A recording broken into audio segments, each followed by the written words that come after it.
क्रांतिकारी आंदोलन जनजातीय प्रतिशोध 1857 की क्रांति के पूर्व 1857 ईस्वी की क्रांति के बाद 18 अंग्रेजी शासन के विरुद्ध कई विद्रोह हुए। जनजातीय प्रतिरोध का नेतृत्व स्थानीय जनजातीय समुदाय के लोगों ने किया। कोल, संथाल, भील, मुंडा आदि जनजातीय समुदाय के नेताओं ने अपने अपने क्षेत्र में इसका नेतृत्व किया। अंग्रेजी शासनकाल में विभिन्न स्थानों पर ब्रिटिश शासकों को जनजातीय प्रतिरोध का सामना करना पड़ा। ब्रिटिश राज की स्थापना के बाद भू राजस्व प्रणाली, प्रशासनिक एवं न्यायिक प्रणाली के परिवर्तन में जनजातीय समाज प्रभावित हुए।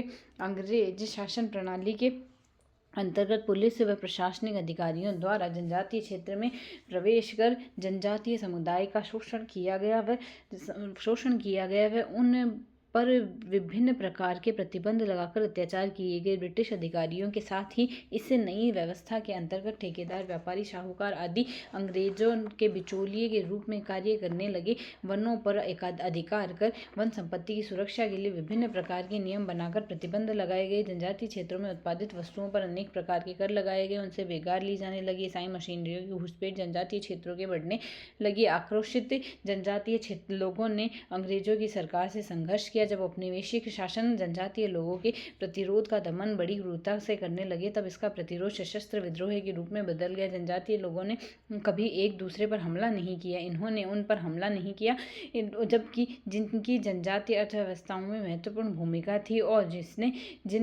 जिनसे इन्हें सामाजिक संबंध थे, इन्होंने लुहार, बढ़ई, कुम्हार, जुलाहे, नाई आदि एवं बाहरी लोगों के यहाँ काम करने वाले नौकरों पर हमला नहीं किया। पूर्वी भारत में चुआर, खासी, सिंगो, नागा, कुकी, खोड़, संथाल, कोल, मुंडा, भूमिज आदि ने विद्रोह किया। पश्चिमी भारत में भील, रामोसी आदि ने विद्रोह किया। दक्षिण में कोरा, माल्या एवं कोड़ा डोरा जनजाति ने विद्रोह किया। खासी विद्रोह पूर्वी भारत में औपनिवेशिक शोषण के विरुद्ध कई विद्रोह हुए। असम की सीमाओं के निकट पहाड़ी क्षेत्र में रहने वाले खासी जनजाति ने 1829 में विद्रोह किया। अंग्रेजों ने इनके क्षेत्र से निकलने वाली सड़क बनाने का कार्य प्रारंभ किया। इस कार्य हेतु जब खासी जनजाति के लोगों को बलपूर्वक मजदूरों के रूप में भर्ती किया गया, तब उन्हें आक्रोश बढ़ गया। तीरथ सिंह के नेतृत्व में खासियों ने अंग्रेजों पर आक्रमण किया। अंग्रेजों ने इस विद्रोह को बड़ी क्रूरता से दबाया। कोल विद्रोह अंग्रेजों की प्रशासनिक व्यवस्था, उनके शोषण की नीति, कठोर भूमि व्यवस्था एवं स्थानीय अधिकारियों कर्मचारियों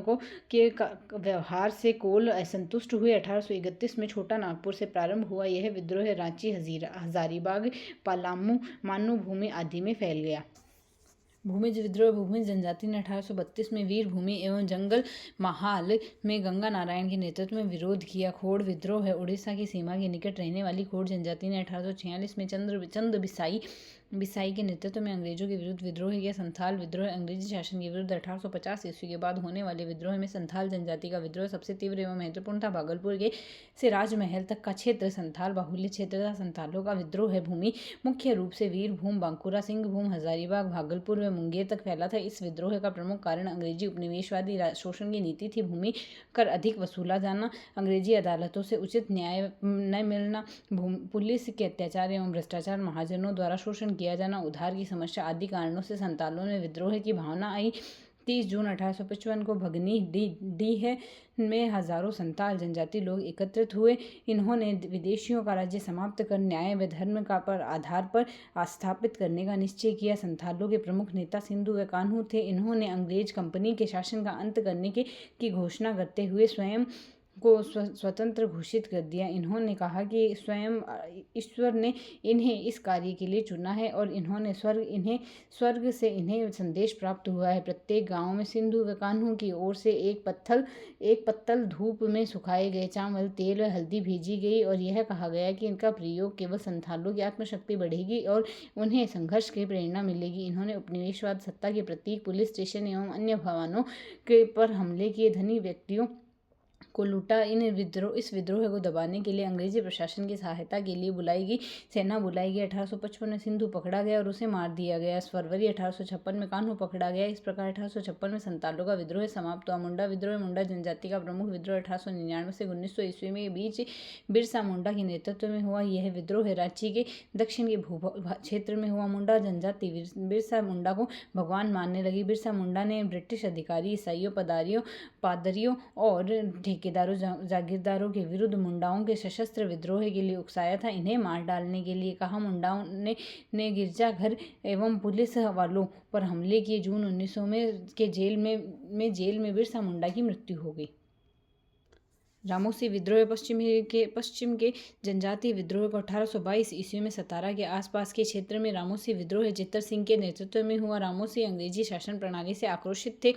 भील विद्रोह 1825 में सेवराम के नेतृत्व में भील विद्रोह हुआ। कृषि संबंधी परिवर्तन के कारण ये अंग्रेजों से असंतुष्ट थे। अंग्रेजों ने भील विद्रोह को दबाने के लिए सेना की टुकड़ी भेजी। कोरा माल्या विद्रोह दक्षिण के जनजातीय विद्रोह ने 1900 ईस्वी में हुआ। कोरा माल्या का विद्रोह प्रमुख था। यह ब्रिटिश साम्राज्यवादी विरोधी आंदोलन था। कोरा माल्या ने अपने को 5 पांडवों में से एक पांडव बताया और कहा कि उससे बांस को बंदूकों में एवं पुलिस की बंदूकों को पानी में बदल देने की शक्ति है। इसने लगभग 5000 लोगों को एकत्र किया। वह पुलिस स्टेशन पर आक्रमण किया। इसने यह भी घोषणा की कि उसने अंग्रेजों को देश से भगा दिया है। गोदावरी एजेंसी में वन अधिनियम एवं उत्पाद शुल्क के विरोध में आंदोलन हुआ। विद्रोहियों ने अपने आप को राम की सेना बताया। इसमें एक सेना राजन अनंत्या ने अपने आप को राम का अवतार कहा। कोड़ा डोरा विद्रोह है।